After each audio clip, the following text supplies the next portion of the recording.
주에 미가서 5장의 말씀을 보았습니다. 이스라엘을 다스릴 자라는 제목으로 장차 메시아가 온다, 이스라엘을 온전하게 다스릴 메시아가 온다라는 소망의 메시지를 우리가 함께 봤습니다. 결국에는 이 메시아는 이스라엘 민족만을 다스리는 그런 메시아가 아니라 온 세상을 다스리는 메시아 예수 그리스도를 가리킨다라고 저희가 배웠죠.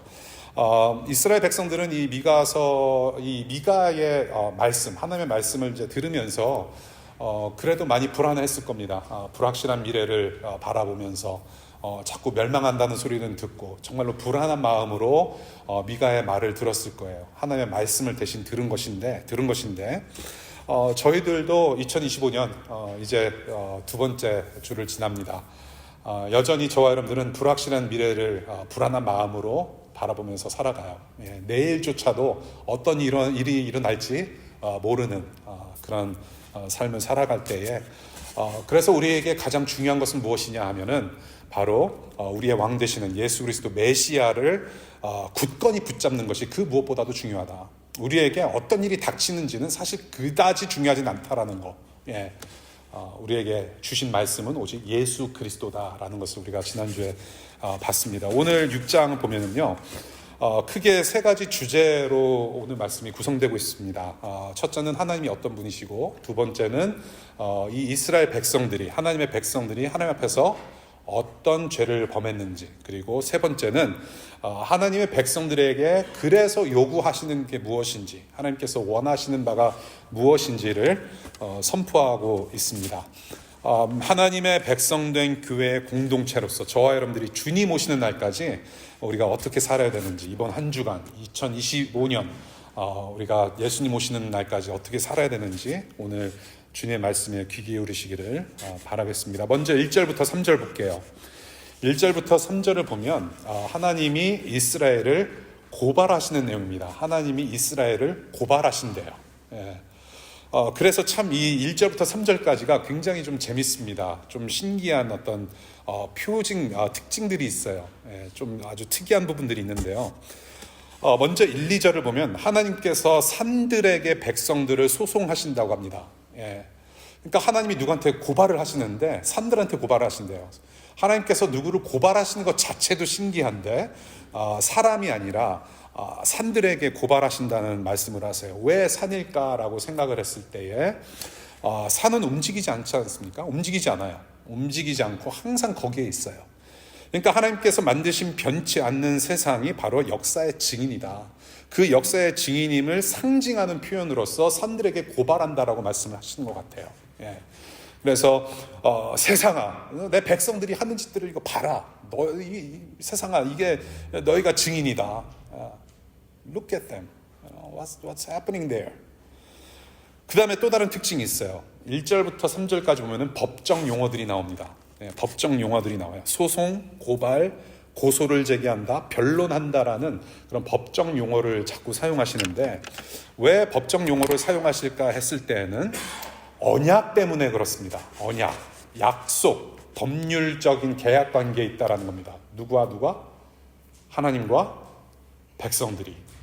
하나님이 하나님 되시고 사람이 될 때, 사람이 하나님의 백성이 될 때 그때 비로소 하나님의 사람들은 백성들로서 복을 누릴 수 있다라는 겁니다. 그것을 체결하신, 약속하신 거예요. 하나님께서 체결하신 언약이라고 표현합니다. covenant. 그래서 하나님께서 그런 법적인 계약을 맺으셨어요. 언약을 맺으셨고 법적으로 우리와 관계를 맺으셨기 때문에 그래서 이스라엘 백성들의 잘못을 지적하고 바로 잡으시기 위해서 이런 법정 용어를 사용하셔서 표현하신 것이 아닐까라는 생각이 드는 거예요. 그래서 그 법안에 다시금 온전하게 올바른 자녀들로서 회복시켜 주시려는 그런 하나님의 마음을 이 1절부터 3절까지 볼 수 있다는 것이죠. 그런 다음에 4절부터 5절까지 볼게요. 4절부터 5절까지는 그래서 고발하시는 그 하나님은 어떤 하나님이시냐라고 말을 합니다. 어떤 하나님이시냐 봤더니 자신의 백성들에게 언제나 신실하시고 또 구원도 하시는 그런 하나님이다라고 가르쳐요. 그래서 4절과 5절 아주 짧은 구절 안에 이스라엘 약속의 어떤 엑기스가 되는 이 당시 미가의 시대 사람들에게 반드시 들려져야 했던 그런 역사의 사건 몇 가지를 간략하게 요약을 하는데요. 첫 번째는 출애굽의 사건입니다. 이집트에서 6월절 어린 양의 피로 몸값을 치르시고 속량하신, 구원하신 하나님을 가르쳐요. 예, 그러한 하나님이다. 그래서 세 사람이 나오죠. 이 세 사람은 성이 다 달라요. 예, 모시, 아시, 미시예요. 모세와 아론과 미리암. 그러면 좀 이렇게 그렇구나 하면서 좀 이렇게 살짝 웃어주시는 센스가 좀 필요해요. 예, 모세와 아론과 미리암입니다. 모세라는 민족의 지도자, 히브리 민족, 이스라엘 백성들을 이집트 땅에서 구원해낸 지도자, 정말로 전설적인 민족의 지도자 모세고, 그 다음에 누구예요? 아론입니다. 제사장이었던 모세의 형 아론이고, 그 다음에 하나님의 구원을 신나게 노래했던 선지자 역할을 한 모세의 누나가 바로 미리암입니다. 그래서 이 일가족을 통해서, 모세뿐만이 아니라 이 일가족을 통해서 민족 공동체를 전체를 구원해내신 하나님이시라는 것을 기억하라는 말씀이죠. 그 다음에 5절은 또 어떤 예를 들으시냐면 두 가지 예인데요. 발락과 발람이 나옵니다. 이 발락과 발람에 대해서는 굉장히 논문으로 써야 될 만큼, 신학적인 주제를 가지고 논문을 써야 될 만큼 좀 복잡한 이야기인데, 간단히 말씀드리자면 이 발락이라는 왕이 있었는데, 이 발람이라는 어떤 선지자, 아주 싸구려 선지자를 통해서 이스라엘을 멸하게 하고, 이 발락 왕, 자기 민족을 좀 구해달라는 꼬드김을 부추깁니다. 그러니까 꼬셔요. 돈 주고 꼬시는데, 이 발람이라는 사람이 돈 주고 그냥 이렇게 아무 말 해도 되잖아요. 축복해도 되는데, 그렇지 않고 하나님께서 말씀하신 대로 이스라엘을 저주하지 않게 하고 오히려 축복하는 그런 사건이라고 여러분들이 생각하시면 될 것 같아요. 그래서 그렇게 하나님께서 이스라엘 민족을 축복하셨다, 복을 내리셨다, 지금 그 얘기를 하고 있습니다. 그리고 또 다른 사건은 여호수아 시대에 있었던 사건인데, 이 시딤이라고 하는 지역에서 길갈로 가는 이제 과정이 있는데, 그래서 약속의 땅으로 이제 진군해 나아가는 그런 과정 속에서 요단강을 가르셨어요. 강을 홍해처럼 갈라내시고 그렇게 인도하셨던 그 하나님의 역사를 갖다가 지금 미가는 그렇게 이 예를 들면서 하나님은 봐라, 신실하시고 구원하신 하나님이다라고 가르치는 거예요. 그 하나님이 어떤 하나님인지 한번 기억해봐라. 그런 하나님이 아니더냐 라고 그 하나님의 하나님 되심을 깨달아 알기를 원했던 거죠. 여기서 한 가지 주목해 볼 동사가 하나 있습니다. 주목해 볼 동사, 굉장히 중요한 verb, 동사가 하나 있는데, 기억해 보아라라는 말입니다. 기억해 보아라. 네. 이 기억해 보아라, 그냥 저와 여러분들이 생각만 하는 어떤 그런 수준으로 말씀하시는 거 아닌 것 같아요. 네. 그러니까 기억하라고 했을 때 가령 예를 들어서 여러분들이 그냥 여러분들의 어떤 생일, 뭐 아내의 생일, 친구의 생일을 그냥 기억하고 끝나는 것에만 그치는 것이 아니라는 얘기예요. 이 기억하라는 것은 is more than that. 과거의 기억이 지금의 현실이 되게 하라는 뜻이 있습니다. 네.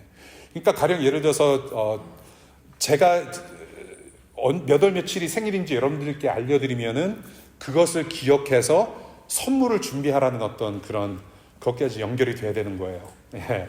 그냥 기억만 하시면 안 돼요.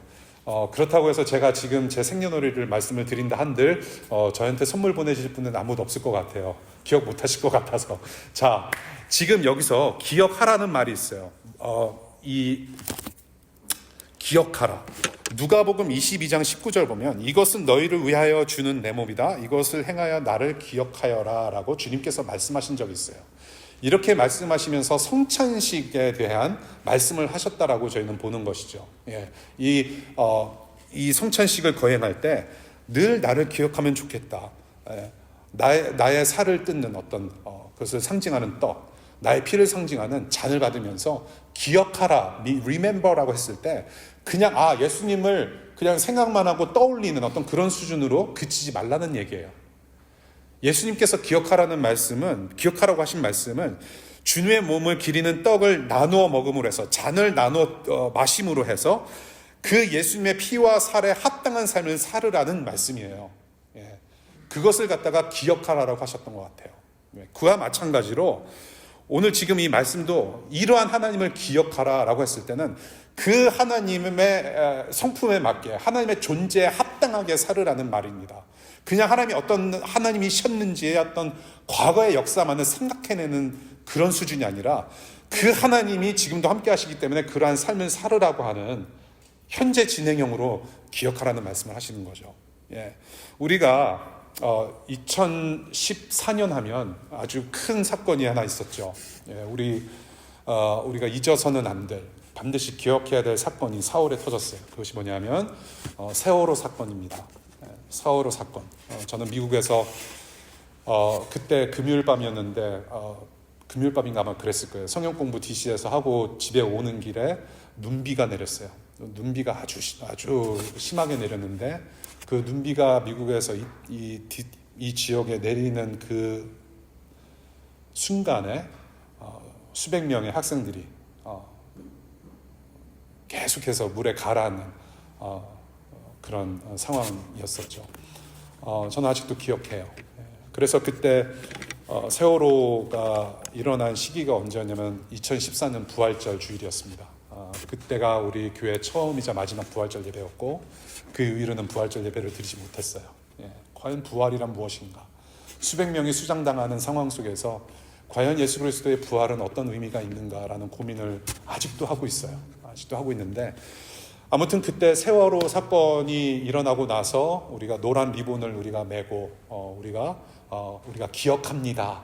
기억하겠습니다라는 운동을 펼쳤죠. 전 국민적으로. 그 기억하라는 것은, 기억하겠다라고 하는 것은 무슨 뜻인가요? 그냥 4월 16일 세월호가 물이 침몰을 했는데 많은 사람이 죽었다더라 하는 어떤 대한민국의 치욕적인 역사만으로 기억하는 것이 아니라 다음부터도 지금도 세월호라는 사건이 다시 일어나지 않도록 우리가 노력하겠다라고 하는 어떤 모종의 뜻이 있지 않습니까? 그것이 바로 기억하겠다라고는 얘기예요. 그래서 앞으로 이런 사고가 일어나지 않도록 잘하겠다. 그런 어떤 다짐이 있는 거죠. 신실하시고 구원하시는 하나님을 기억하고 안다라는 것은 하나님의 백성의 지위에 맞는 걸맞는 삶을 살겠다고 결단하는 거란 말이에요. 그래서 이 하나님을 알고 기억하라. 구원하시고 신실하신 하나님이 아니더냐. 이 하나님을 기억하라. 그러니 너희는 어떻게 살아야 되겠느냐라고 하는 말씀이 바로 6절과 8절에 이어져요. 그래서 어떻게 살아야 되겠느냐. 하나님께서 무엇을 백성들에게 원하시는지를 말씀하고 계세요. 근데 강조를 해요. 이 미가는. 어떤 식으로 강조하느냐. 하나님께 예배하는데 수천 마리의 양과 엄청난 양의 기름을 가지고 하나님 앞에 나가서 제사를 드리며 예배하면 하나님께서 기뻐하시겠습니까? 라고 말을 해요. 그것이 하나님께서 원하시는 겁니까? 라고 얘기합니다. 이 정도의 양은요, 왕 같은 존재만 가능하죠. 이렇게 엄청난 양으로 하나님께 제사를 드리면은 엄청난 사람이 바쳐야 되는 거예요. 자, 그리고 뭐라고 얘기해요? 소중한 맏아들을 바치면 죄와 허물이 벗겨지겠습니까? 라고 물어봅니다. 하나님, 내 아들 노아를 바치면 하나님께서 더 기뻐하실까요? 제 아들 하느미를 바치면 더 기뻐하실까요? 우리 하나님이 그런 하나님이세요? 인신공양을 원하세요? 사람은 목을 따다가 막 그냥 그렇게 제사를 지내시나요? 하나님이? 그런 분 아니에요. 인신공양은 저 이단 사상을 가진 이교도 사람들이 하는 짓이고 하나님은 사람을 바치라고 한 적이 없어요. 아브라함 때 빼고. 근데 그것은 어떤 교훈을 보여주시기 위해서, 어떤 이적을 보여주시기 위해서 한 것이지 하나님은 사람 바치라고 하신 적 없어요. 자, 터무니없는 방식으로는 하나님께 용서받을 수도 없고 하나님을 만족시킬 수 없고 하나님을 기쁘게 할 수 없다라고 강조하는 과장법으로 6절부터 7절까지 쓰여져 있는 거죠. 이런 거 가지고는 하나님께 택도 없다라는 겁니다. 아무리 많이 바치고 아무리 예배가 화려하고 아무리 멋진 찬양팀과 화려한 건물과 지금 여러분들 딱딱한 의자, 제가 1년에 한두 번씩 말씀드리지만은 지금 이 100년 된 의자 앉아 계시거든요. 안 놀라세요? 수많은 믿음의 선조들이 이 자리에 앉아서 하나님을 예배하고 그러고 가셨단 말이에요. 그러니까 긁으시면 안 돼요. I was here 2005, 2025. 나 여기 있었다. 하트 표시하고 여기 사귀시는 분들 이렇게 그런 거 하면 안 돼요. 이게 보물이에요, 보물. 100년 된 이 딱딱한 의자에서, 차디찬 의자에서 하나님이 예배하는데, 이러면 안 되겠다. 최소한 거의 737 항공기 1등석 방석 깔린 어떤 그런 좌석을 좀 설치를 해서 좀 더 편하게 예배하자. 좀 더 화려한 예배당 안에서 좀 더 편히 예배를 드리고 더 멋진 테크놀로지를 동원해서 하나님을 찬양하고 예배하는 것이 더 좋지 않겠느냐. 그런 거 택도 없단 말이에요. 헌금을 바치는 액수 또한 택도 없습니다. 하나님께 우리가 얼마나 바치면 하나님께서 더 큰 영광을 받으실까요? 예. 여러분들 10불, 15불, 20불 내는 거 가지고 여러분들 하나님께서 정말로 영광 받으실 것 같아요? 11조 1000불 냈다고 해서 하나님이 정말로 영광 많이 받으세요? 아니에요. 액수와는 상관이 없어요, 여러분. 올리브 기름을 얼마나 많이 뿌려서 제사를 하든지, 양들을 얼마나 많이 바치든지, 오죽하면 내 아들도 바치겠습니다라고 할 정도로 그렇게는 택도 없다는 얘기를 하는 거예요. 과장법입니다. 자, 그렇다면 하나님은 백성들에게 무엇을 원하시고 어떤 예배를 받기 원하시고 무엇이 선하고 착하고 진정한 예배인지를 8절에서 말씀을 하세요. 자, 우리 8절 한번 다 같이 읽도록 하겠습니다. 미가서 6장 8절 다 같이 큰 소리로 시작. 너 사람아, 무엇이 착한 일인지 주님께서 이미 말씀하셨다. 주님께서 너에게 요구하시는 것이 무엇인지도 이미 말씀하셨다.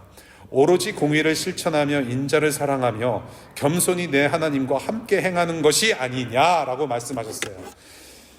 자, 첫 번째, 이웃들을 공정하게 대하는 정의를 실천하는 거랍니다. 정의를 실천하는 거래요. 예. 이웃들을 공정하게 대하는 정의를 실천하는 것. 예. 구약성경 처음부터 계속해서 하신 말씀이 있어요. 이스라엘 백성들에게 너희들은 이렇게 살아야 된다고 말씀하신 것 중에 뭐가 있냐면 고아와 과부들을 섬기라고 말씀하셨어요. 고아와 과부를 섬기며 정의와 공의를 실천하는 것이다. 예. 똑같은 얘기를 하고 있습니다. 두 번째, 선한 일로 자비와 은혜를 베푸는 사랑을 사랑하는 거예요. 예. 여기서 말하는 사랑은 헤세드입니다. 자비와 은혜와 그런 unending love, unfailing love, 신실한 사랑, 예. 그 하나님의 사랑을 가리켜요. 그 사랑을 실천하는 삶, 그 사랑을 실천하는 것을 사랑하는 것을 뜻해요. 예. 그것을 실천하는 삶, 교만하지 않고 낮은 마음으로 겸손히 하나님을 따르는 삶, 이 세 가지를 말씀합니다. 이것이 바로 하나님께서 보시기에 착하고 선한 것이며 하나님께서 원하시고 바라시는 거란 말이에요. 이러한 예배를 하나님께서 받으신다라고 말씀을 하고 계세요. 그런데 내가 이미 말했다고 말씀하십니다. 뭐예요? 지금 미가를 통해서 처음 말씀하신 게 아니에요. This is not something new. 이것은 뭔가 새로운 계명을 선포하는 게 아니라 이미 하나님께서 이스라엘 백성들에게 이미 선포하시고 알려주셨던 거예요. 하나님 나라 백성으로서 하나님, 창조주 하나님의 자녀들로서 어떻게 살아가야 되는지에 대한 삶의 기준을 말씀하셨다는 얘기예요. 예, 이미 말씀하셨는데 다시 리마인드 한 거예요. 왜? 이렇게 살지 않았기 때문에. 이게 바로 정의와 사랑, 이웃을 섬기고 실천하는 사랑, 이게 바로 하나님의 성품입니다, 여러분. 하나님의 성품이에요. 이 성품을 법으로 녹여서 순종하게 하신 법이 바로 무엇이냐면 십계명이라고 하는 겁니다. 그래서 십계명은 단순히 너희들은 이거를 지키고 이거를 하지 말아야 된다라는 어떤 그냥 우리를 괴롭히려고 준 게 아니라 이러이러한 법들은 다 하나님 자신의 성품에서 나오는 거예요. 하나님의 정의와 사랑, 그러한 성품을 이 자녀들이 계속해서 프랙티스하고 계속해서 실천할 수 있도록, 그래서 하나님의 참 자녀들로 살아갈 수 있도록 하신 법이 바로 십계명이라고 하는 것입니다. 예. 그래서 이러한 성품을 가지고 우리가 하나님을 닮아가면서, 그래서 신실하시고 구원하신 하나님을 따르는 순종이 바로 하나님께서 요구하시는 것이다. 이렇게 새로운 마음으로 하나님의 성품을 닮아가면서 하나님께 순종하면서 살아가는 그런 새로운 마음으로 신실하게 살아가는 것이 바로 선하고 착한 참된 예배라고 말씀을 하시는 거예요. 예. 그래서 이스라엘에게 정작 필요하고 중요한 것이 빠진 거란 말이에요. 무엇이 빠졌느냐?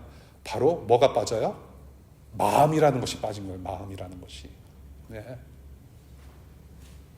아무리 화려하고 아무리 많이 바치고 한들 아니 우리가 얼마나 많이 바쳐야만 하나님께서 영광을 받으실까요?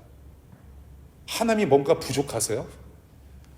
하나님께 영광을 드립니다. 하나님이 뭔가 부족하신 게 있구나. 여기 저희의 3%를 드립니다. 10% 드립니다 해서 그 영광이 채워집니까? 아니에요. 무엇이 부족하냐 하면 마음이 부족하다는 얘기입니다. 마음의 문제를 거론하고 계세요. 사실은 마음이에요. 하나님의 성품을 실천하고 순종하며 따르는 이 마음으로 제물을 바치는 것이 중요하단 말이에요. 제물을 바치는 거에 대해서는, 제사법에 대해서는 아무런 이견이 없어요. 미가도 다른 선지자들도 이 하나님의 백성들, 이스라엘 백성들의 마음의 문제를 자꾸 지적하면서 무시하지 않았어요. 무엇을 무시하지 않았느냐? 제사법은 무시하지 않았어요. 동물들을 바치는 것에 대해서는 하라는 거예요. 그런데 중요한 것이 빠졌으니 바로 마음의 문제다. 마음의 문제다. 자, 사무엘상 15장 22절 보면 여러분들이 잘 아는 말씀이 있어요. 순종이 제사보다 낫고 말씀을 따르는 것이 숫양의 기름보다 낫다라고 표현하죠. 그러니까 순종하는 마음이 중요하다는 겁니다. 순종하는 마음. 시편 51편 16절부터 19절, 우리 한번 성경책 가지고 계신 분들 같이 눈으로 같이 읽으시면 좋겠어요. 시편 51편 16절부터 19절까지의 말씀. 여러분들이 책으로 성경을 가지고 계시면 딱 반으로 쪼개면 아마 시편이 나올 거예요. 주님은 재물을 반기지 않으시며, 시편 51편 16절, 주님은 재물을 반기지 않으시며 내가 번제를 드리더라도 기뻐하지 않으십니다. 하나님께서 원하시는 재물은 찢겨진 심령입니다. 오 하나님, 주님은 찢겨지고 짓밟힌 마음을 멸시하지 않으십니다. 주님의 은혜로 시온을 잘 돌보아 주시고 예루살렘 성벽을 견고히 세워주십시오. 그때 주님은 올바른 제사와 번제와 온전한 제물을 기쁨으로 받으실 것이니 그때 사람들이 주님의 제단 위에 숫송아지를 드릴 것입니다. 뭐라고 얘기합니까? 사무엘상은 순종이 제사보다 낫다. 순종하는 마음을 강조하고 있고요. 시편 51편의 말씀은 뭡니까? 모든 제물을 가지고 나오되 찢겨진 심령으로 가지고 나오라는 것입니다. 찢겨진 심령. 뭐예요? 온전하지 못한 거예요. 너덜너덜한, 아주 일주일 동안 열심히 살았는데, 하나님을 붙잡고 살았는데 여전히 나는 낙심하고 여전히 짓밟히고 여전히 실수 많고, 이런 마음을 가지고서라도 하나님 앞에 나오는 것이 더 중요하단 말이에요. 그러면서 바치는 제물을 하나님께서 받으신다는 말씀입니다. 찢겨진 심령으로 오셨기를 바래요. 찢겨진 날개를 가지고 오셨기를 바래요. 일주일 동안 죄를 너무 많이 졌어요. 어젯밤에도 너무 하나님 앞에서 몹쓸 짓을 했고 내가 하나님께 예배할 어떤 그런 자격이 없습니다. 그런 자격이 없기 때문에 오는 것이 바로 하나님 앞인 거예요, 여러분. 그런 찢겨진 심령으로, 부족한 심령을 가지고 나오는 것이 중요하단 말이에요. 하나님을 의존하겠다는 마음, 하나님을 신뢰하겠다는 마음, 하나님밖에는 내가 숨을 곳이 없다라는 그 마음을 가지고 나오는 것이 중요하다는 것입니다. 그래서 여러분들 잘 오셨어요. 잘 오셨어요. 찢겨진 심령, 이것이 바로 원하시는 제물이다라는 겁니다. 자, 9절부터 12절까지 볼게요. 그래서 이렇게 살지 못하는 이스라엘의 행태를 지적하시는데, 10절부터 12절 보면은 정의와 사랑 없이 이웃을 속이면서 산다라고 하나님께서 지적하세요. 고발하십니다. 특별히 10절부터 12절까지 경제적인 측면을 지적하세요. 경제적인 측면. 저와 여러분들이 성경을 볼 때 이스라엘 민족이 어떻게 악을 저질렀고 어떤 식으로 악행을 저질렀고 하나님 앞에 범죄를 저질렀는지 쭉 보시게 되면 주로 경제적인 측면으로 많이 이스라엘이 범죄를 하였고, 경제적인 측면으로 수많은 사람들이 어려움을 당했죠. 그래서 경제를 전공하시는 분들, 제가 거룩한 부담감을 드립니다. 이 경제라는 그 렌즈를 가지고 성경을 한번 공부해 볼 필요가 있습니다. 제가 하고 싶은 것 중에 하나가 그거예요. 제가 하고 싶은 것들 중에 하나가 경제 이론을 하나님 나라 관점에서 풀어나가는 성경 읽기. 그래서 이것을 제가 이제 경제 학도들한테 먼저 슬쩍 제가 숙제로 슬쩍 한번 나눠드리고 그분들이 인도하시게끔 하려고 하고 싶은데, 속인다라는 겁니다. 값을 치르는데 저울과 추로 적당히 그거를 그 기준에 맞게 해야 되는데, 표준치로 해야 되는데 이것을 속여서 팔았다라는 거예요. 자기가 이득을 취했다라는 것입니다. 돼지고기 5근을 딱 올렸는데 6근, 7근치의 가격이 나온다라는 거예요. 그렇게 백성들을 괴롭혔다. 근데 이것은 웃을 일이 아니라 하나님께서 보시기에는 명백한 범죄라는 거예요. 이웃을 사랑하지 않았다. 자기 자녀들을 사랑하지 않은 거예요. 하나님의 형상을 사랑하지 않은 모습들이 있었다라는 겁니다. 그래서 이웃과 가진 것을 나누지 않는 것이 바로 그렇게 나누지 않는 것은 겸손히 하나님과 동행하는 모습이 절대 아니다. 이러한 죄악을 저질렀다. 그러니 아무리 재물을 많이 바쳐도 10절 뭐라고요? 용서받지 못한다라고 말씀하시는 거예요. 그 다음에 13절과 16절, 13절부터 16절, 그렇게 실천하지 못하는 이스라엘을 향해서 벌을 내리시겠다 하나님께서 말씀하셨어요. 특별히 이스라엘의 대표적인 악한 왕 두 명을 예를 들었는데 이 두 사람 모두 바알을 숭상했습니다. 선지자들을 핍박했어요. 잘못된 왕들의 행태를 갖다가 이렇게 그대로 이스라엘 백성들이 답습하고 있으니 너희들은 분명히 벌을 받을 것이라는 말씀으로 6장의 말씀을 끝냅니다. 자, 오늘 본문을 봤어요. 어떻게 정리를 할 수 있을까요? 자, 이스라엘을 구원하신 신실하신 하나님은 마음을 다해서 순종하지 못함으로 해서 정의와 사랑을 실천하지 않은 이 이스라엘 백성들의 마음의 문제를 지적하셨다는 것입니다. 예. 이 백성들의 마음의 문제를 고발하면서 지적하시고, 그래서 가르치시는 것이 무엇이냐? 마음에서 우러나오는 그런 삶의 예배가 아니라면 아무리 화려한 예배를 한들 그 예배 받지 않으시고 오히려 벌을 내리시겠다라고 하는 하나의 말씀을 오늘날 우리에게도 주시는 것이에요. 네, 그렇게 오늘 본문을 정리할 수 있는데 우리가 이제 말씀을 좀 맺어가면서 우리에게 주시는 말씀이 무엇일까 생각하기 전에 한 가지 질문 드릴게요. 자, 그 슈퍼히어로 있죠. 네, DC 말고 또 뭐 있죠? 마블. 혹시 그런 거 좋아하시는 분 계세요? 혹시 뭐 이렇게 뭐 어벤져스라든지. 예. 이거 봐, 또 반응 안 하시잖아요. 소리 솔직히 좀 보잖아요, 가끔씩. 슈퍼히어로들 알죠? 누구누구인지 딱딱딱 이렇게 눈에 보이시잖아요. 그 슈퍼히어로들의 공통된 특징 한 가지가 뭘까요? 공통된 한 가지 특징이 있어요. 예? 자기 희생. 자기 희생. 예. 그것도 뭐 특징이에요. 자기 희생. 근데 결국엔 지들이 다 살잖아요, 그렇죠? 예, 어떤 살아요. 근데 희생은 있어요. 희생은 해요. 힘을 쓰지 않습니까? 또 다른 특징 아시는 분 계세요? 이거를 예? 사람이죠. 예, 사람이고 또 제가 말씀드리고자 하는 것은 그 사람들이 무엇을 입느냐에 있습니다. 바로 쫄쫄이에요. 거의 다 수많은 슈퍼히어로들은 쫄쫄이를 입어요. 예. 좀 그렇지 않습니까? 예. 쫄쫄이를 입어요. 상상이 가시죠? 누구누구인지 쫙쫙쫙 나오잖아요, 리스트가. 예. 이 사람들은요, 평범한 사람들이에요. 사람들인데 이 평범한 사람들이 쫄쫄이를 입으면 전혀 다른 존재들이 돼요. 예. 그래서 희생을 해요. 자기 희생을 하면서 싸웁니다. 약자들을 위해서 싸우고 세상을 구원해요. 예.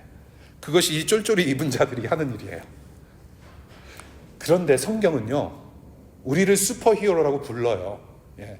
1차적으로는 예수님이 슈퍼히어로인데 그분은 쫄쫄이를 입지 않으셨어요. 희한하게. 저와 여러분들은 그 하나님의 자녀들이에요. 이 세상을 왕처럼 제사장처럼 선지자처럼 다스리며 섬기는 슈퍼히어로들로, 하나님의 제자 자녀들로 삼으셨단 말이에요. 엄청난 일을 감당하는 엄청난 사람들로 세우셨는데 성경에서 뭐라고 가르치냐면요, 무언가를 입으라고 말을 하지 않아요. 예, 쫄쫄이 입으라고 말씀하지 않습니다. 우선적으로 말씀하시는 것은 뭐냐면은 속사람이 바뀌라고 명하세요. 예, 뭔가를 입고 나서 뭔가 뭐처럼 되라, 뭐처럼 흉내라도 내라라고 말씀하지 않으세요. 하나님께서 원하시는 것은 우리의 속이 바뀌게 된다고 말씀하십니다. 속의 변화, 진짜 사람의 변화를 말씀하세요. 그래서 속사람이 바뀌는 변화를 성경에서, 특별히 신약 성경에서 뭐라고 얘기합니까? 의의 옷을 입으라라고 표현하라는 거예요. 의의 옷을 입으라. 예. 그러니까 속이 변해야 겉도 변하는 겁니다. 그러니까 뭐예요? 하나님 나는 벌 받기 싫어요. 지옥 가기 싫어요. 벌을 안 받으려고 어쩔 수 없이 기쁜 척하면서 박수치면서 찬양하고 예배하고 어쩔 수 없이 성경 말씀 눈에 들어오지도 않으면서 하얀 것은 하얀 거고 검은 것은 활자다. 활자는 검은 것이다 하면서 그냥 막 넘어가는 그런 구태의연한 그냥 습관적인 신앙생활이 아니라 엄마 아빠가 집사고 장로였고 목사였고 선교사였기 때문에 나도 당연히 예수 믿고 천국 갈 수 있다라는 어떤 당연함이 아니라 그냥 나는 수십 년 동안 적어도 10년 동안 나는 교회 예배 충실히 다녔고 봉사도 했기 때문에 나는 당연히 천국에 갈 수 있을 것이고 하나님의 자녀라는 어떤 그런 당연한 생각이 아니라 변화된 마음이 필요하다는 얘기예요. 변화된 마음. 그러니까 이 기독교라는 것은 종교성이 들어가 있는 종교가 맞아요. 종교라고 한다면 종교성은 있으나 종교는 아니에요. 관계성이기 때문에 하나님과 살아계신 하나님과의 관계이기 때문에 근데 종교성은 있어요. 하나님이라는 분을 의존하는 어떤 종교성을 가지고 태어났기 때문에 근데 종교성은 가지고 있대 종교로 빠지면 안 되는 거예요. 우리는 종교를 의식을 하기 위해서 주일에 모이는 거 아니지 않습니까? 뭐가 중요한 거예요? 무엇이? 어떤 종교적인 마음을 가지고 어떤 의무를 가지고 종교 생활을 하기 위해서 모인 것이 아니라 정말로 살아계신 하나님이 기쁘고 그 하나님께서 감격을 주셨기 때문에 그 내 안에 마음을 바꾸어 주셨기 때문에 자발적으로 오는 곳이 바로 예배 모임이고 그래서 자발적으로 보는 것이 성경이고 그래서 자발적으로 봉사하는 것이 과로속 봉사인 거예요. 마음의 변화입니다. 마음의 변화가 중요해요. 그래서 종교 vs 회심.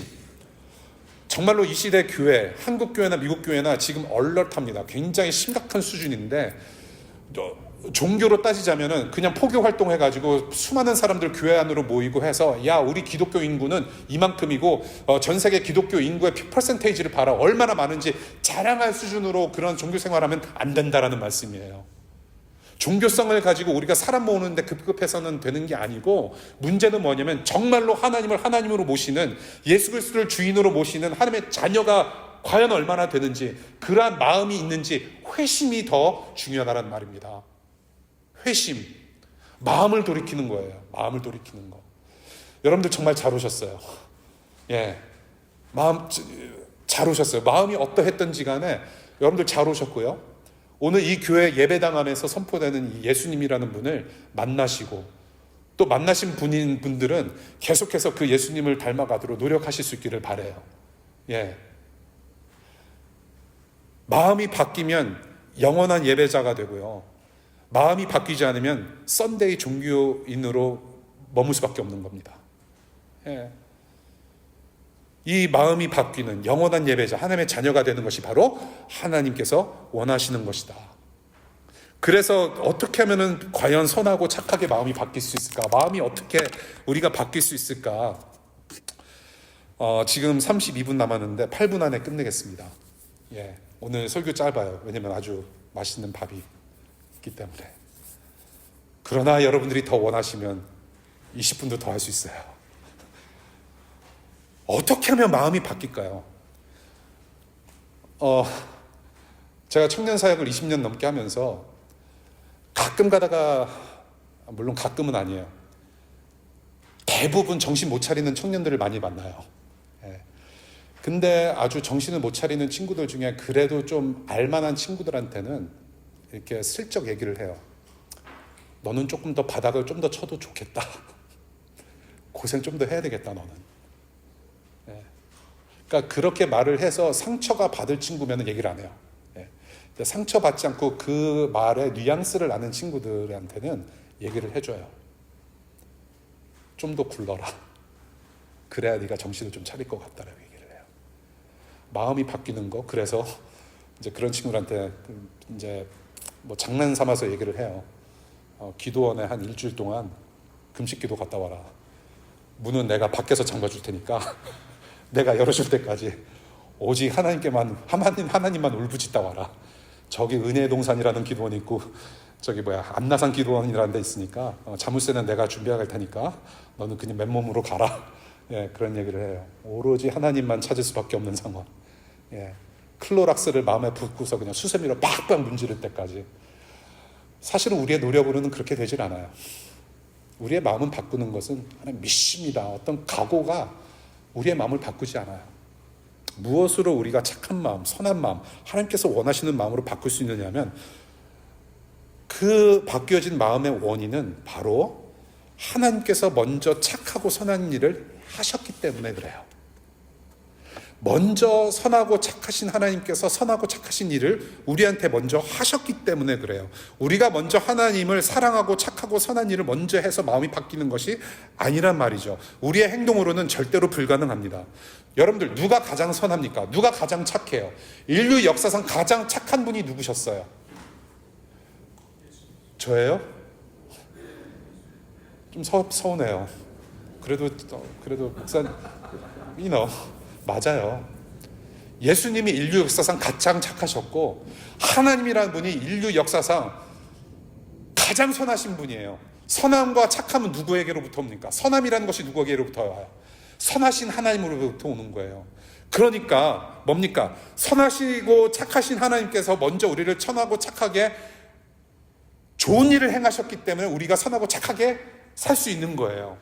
우리가 선하고 착하게 살려면 누군가를 쫓아가야 돼요. 누군가를 자꾸 묻어가야 돼요. 예. 가령 예를 들어서 여러분들 그런 네트워크 하지 않습니까? DC에서 만연하는 네트워크. 여러분들이 뭔가 되고 싶어요. 어느 포지션에 가고 싶어요.